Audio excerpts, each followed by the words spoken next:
त्याचा एक इलाज आपला आता राहिला नाही. त्याचं कारण असं की 19-20 ला कोरोनाची लाट आहे. त्या लाटेमध्ये शाळा बंद होत्या का चालू होत्या? बंद होत्या. शाळा 2 वर्ष बंद होत्या, पण पोरं पास झाली का नापास झाली? पास झाली. म्हणजे जे पोरं पहिलीला होतं ते लॉकडाऊन उघडलं, कितवीला गेला असेल? तिसरीच्या वर्गात जाऊन बसलं. मग जे पहिलं तिसरीला होतं ते कितीला गेला असेल? 2 वर्षाला. ते 5वीला गेलं. पहिलीचं पोरग 2 वर्षानंतर तिसरीला गेलं, तिसरीचं पोरग 5वीला गेलं, 5वीचं पोरग 7वीला गेलं, 7वीचं पोरग 9वीला गेलं, 9वीचं पोरग आमच्या 11वीला आलं. मग मी त्याला सहज विचारलं, व्हॉट इज युअर नेम? ते म्हणला, आपला काही नेम नाही, आपला काही भरोसा नाही. अशी परिस्थिती निर्माण झाली. आता मला सगळ्या लोकांनी उत्तर द्या, त्यांची बुडालेली 2 वर्ष आता त्यांना परत मिळतील का? त्यांची बुडालेली 2 वर्ष आपल्याला परत मिळणार नाही. पण या 2 वर्षामध्ये बुडालेला संस्कार जर त्यांना परत द्यायचा असेल तर त्यांना कीर्तनात आणल्याशिवाय दुसरा राजमार्ग नाही. त्याचं कारण सांगतो. संस्कार हे परत परत देता येत नाही, ते त्या वयामध्ये द्यावे लागतात. जुनी लोक म्हणतात की काठी जोपर्यंत ओल्ली आहे तोपर्यंत ती वाकेल. जेव्हा ती संस्काराच्या पलीकडे जाईल आणि कडक होईल, तुम्ही किती वापरण्याचा प्रयत्न केला तरी ती वाकणार. मग संस्कार त्या वेळेमध्ये घडले पाहिजेत. म्हणून कीर्तन हे संस्काराचं माध्यम आहे, जगउद्धाराचं माध्यम आहे. आणि त्या माध्यमातून माणसाच्या जीवनामध्ये संस्कार पोचवण्याचं काम संतांनी त्या ठिकाणी केलं. म्हणून संतांनी कीर्तन परंपरा जनमानसांच्या मध्ये रुजवली आणि लोकांच्या घराघरापर्यंत पोहोचवण्याचं काम संतांनी केलं. एवढं महान काम या महाराष्ट्रातल्या संतांनी केलं. म्हणून संतांसारखा जगाच्या पाठीवरती दुसरा सखा नाही. म्हणून संतांचं चिंतन आपल्या आयुष्यामध्ये केलं पाहिजे. विठ्ठल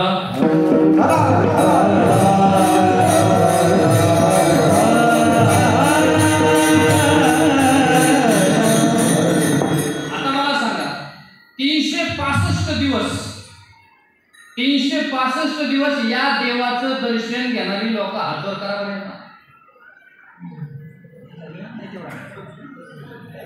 365 दिवस या देवाचं दर्शन घेणारे हातवर करा. 365 दिवस म्हणजे किती दिवस? किती वर्ष?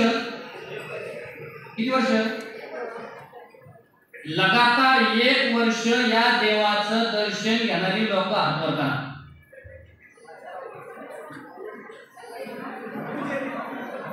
आता ऐका, याच्यामध्ये तुमचा दोष नाही, कारण तुम्ही सगळेजण देवाच्या जवळ राहत. याच्यात तुमचा दोष नाही, तुम्ही सगळे मंदिराच्या जवळ राहत नाही. पण ज्या ठिकाणी तुम्ही राहता त्या ठिकाणाहून बसल्या बसल्या का होईना या देवाचं चिंतन करू शकता का नाही? बरं ते जाऊ द्या. सप्ताहाचा आजचा किती दिवस? 3रा. मागच्या 2 दिवसामध्ये इथं येऊन या देवाचं दर्शन घेणारे हातवर करा.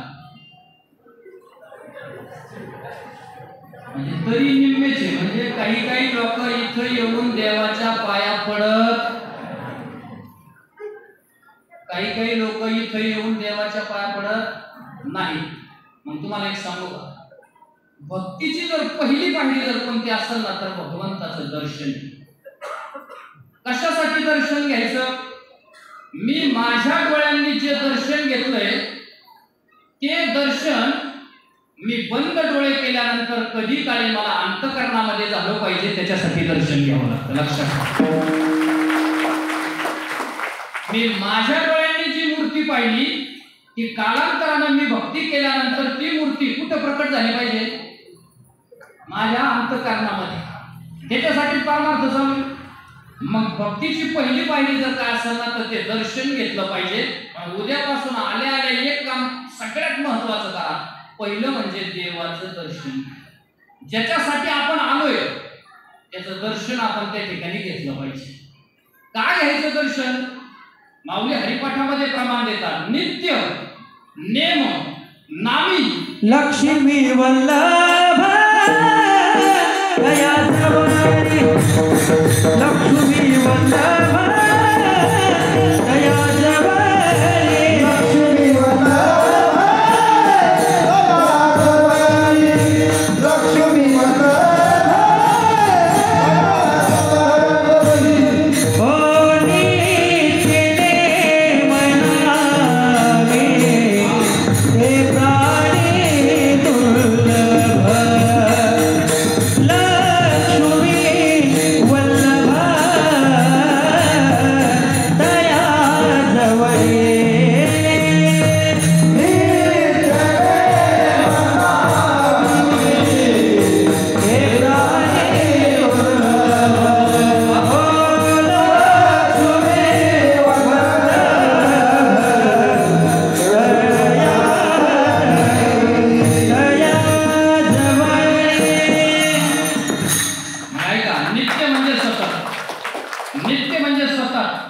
नेम म्हणजे निरंतर.